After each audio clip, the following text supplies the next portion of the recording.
Hello everyone and welcome back to our YouTube channel. Today we're going to tell you how to upload two pictures simultaneously on Instagram.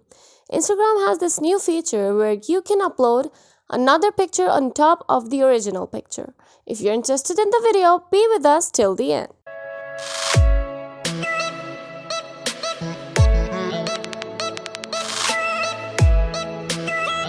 Just go to your Instagram app and click on your story from the top left.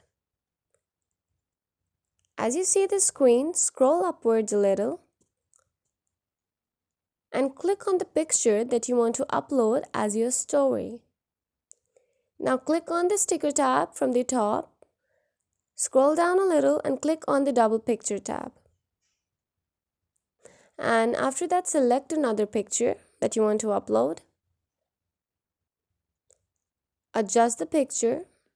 You can even adjust the first picture if you want to. So adjust the picture. As you're done with adjusting, click on your story from the bottom left tab. Let it upload.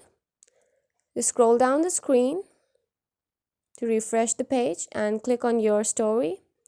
Be a little patient with the uploads. And voila, your story has been uploaded. Both pictures are uploaded. If you liked the video or if the video was helpful, do not forget to subscribe our channel and hit the bell icon below so that you get notified each and every single time we upload a new video for you. Thank you.